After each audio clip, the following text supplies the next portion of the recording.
At an age when most folks are thinking about slowing down, I was just getting started. I was 65 and I decided to build an empire.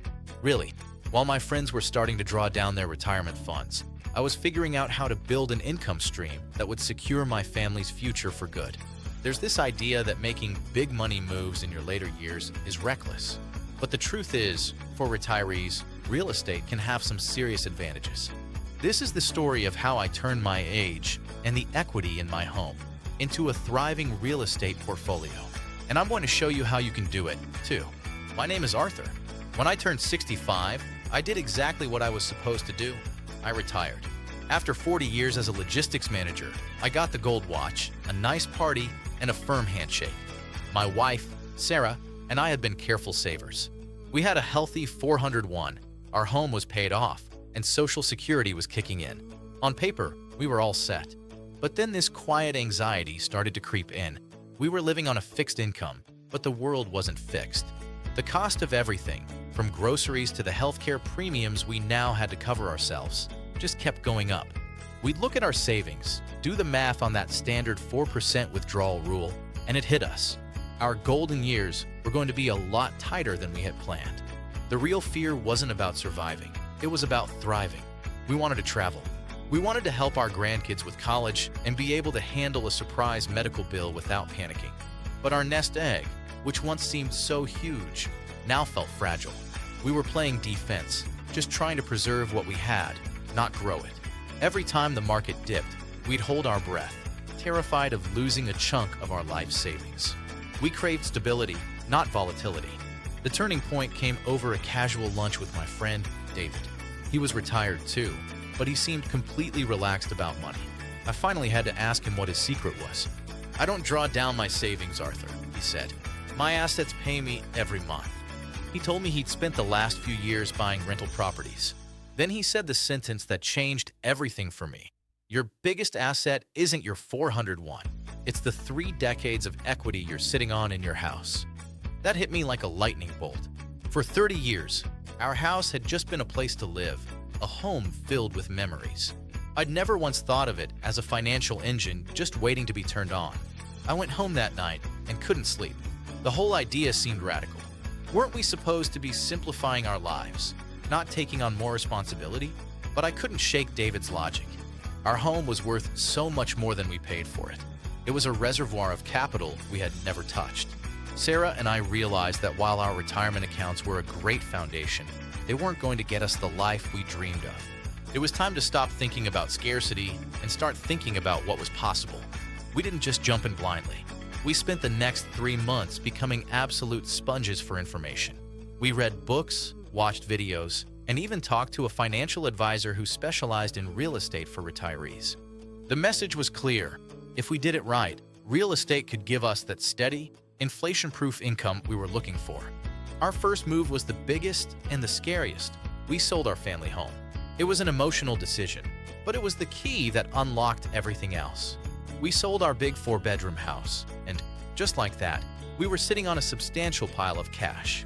Instead of buying another big house, we downsized to a smaller, more manageable condo in a great community. That one move slashed our monthly expenses and left us with a huge surplus of capital to invest. With our investment money ready, we fought the urge to just dump it into the stock market. We wanted something we could see and touch. We wanted cash flow. Our research led us to a buy and hold strategy with residential property. We found a duplex in a solid, middle-class neighborhood with good schools and a history of being easy to rent out. Using a chunk of the cash from our home sale as a down payment, we got a mortgage for the rest. That's the power of leverage. Our money was now controlling a much larger asset. We moved into one side of the duplex and rented out the other. People call it house hacking. All of a sudden, our housing cost was zero. Better than zero, actually. The rent from the other unit paid our new mortgage and gave us positive cash flow from day one. We were literally making money while we slept. And to make sure we could actually sleep, we hired a property management company. They handle everything: finding tenants, collecting rent, dealing with leaky faucets at 2 a.m. Their fee, about 10% of the monthly rent, was worth every single penny for the peace of mind. The duplex was a home run, and it gave us the confidence to think bigger. But we knew we didn't want to just keep buying more buildings ourselves. We learned that real wealth is built on diversification. That's when we discovered real estate investment trusts, REITs. These are basically companies that own huge portfolios of properties, like apartment buildings, warehouses, or medical centers. You can buy shares in them just like stocks, and by law, they have to pay out most of their income as dividends. For us, REITs were the perfect passive investment. They let us own a piece of different real estate sectors all over the country without any of the management headaches. We invested some of our remaining capital into a few REITs, focusing on growing areas like industrial warehouses and healthcare facilities. The dividend checks started rolling in, giving us another steady stream of cash. I know this might sound like a lot, but breaking it down into these steps is what made it all possible for us. If this story is making sense to you and you want to learn more about the specific strategies that can work for you, go ahead and subscribe and hit that notification bell. We're going to get into the details in future videos, and you won't want to miss it. Fast forward 5 years. I'm 70 now. After 2 years in the duplex, we used a neat strategy called a 1031 exchange, which lets you put off paying capital gains taxes if you reinvest the money into a similar property. We sold that duplex for a great profit and rolled every penny of it into a small, per-unit apartment building. Today, our portfolio is that fourplex and a mix of REITs. The monthly cash flow from these investments doesn't just supplement our retirement, it is our retirement.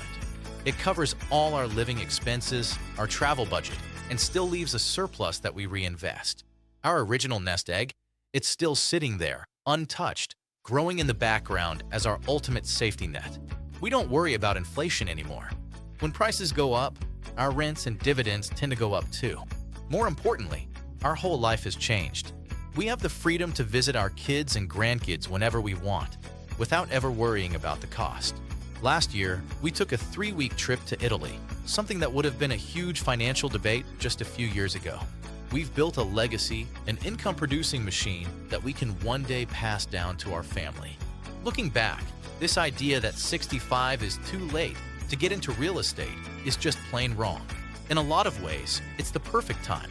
You've got life experience, you might have home equity, and you can even access senior-specific programs that give you an edge. Here are my biggest takeaways for you. 1. Your age is an asset. As a senior, you might qualify for programs like property tax exemptions or freezes. Many states offer these to people over 65, and it can seriously lower your costs. Check what your state and county offer. You might be surprised. 2. Use your home equity.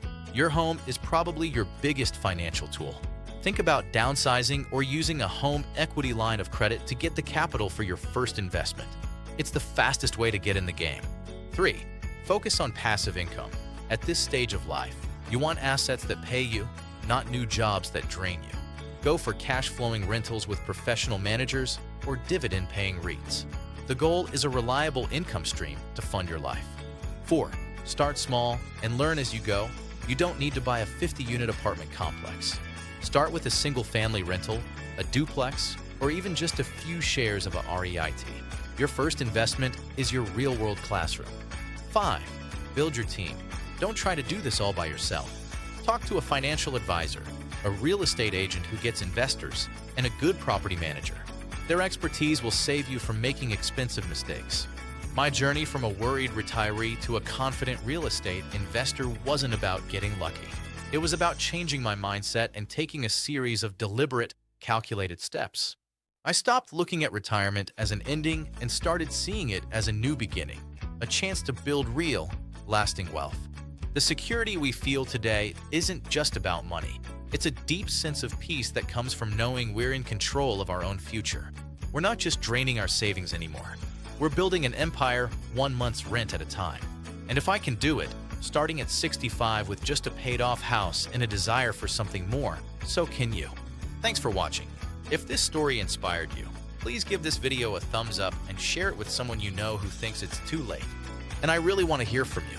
What's the single biggest question you have about starting in real estate after 65? Drop it in the comments below. I'll do my best to answer it in a future video. And subscribe for more ways to build wealth and live a richer retirement. It is never too late to start.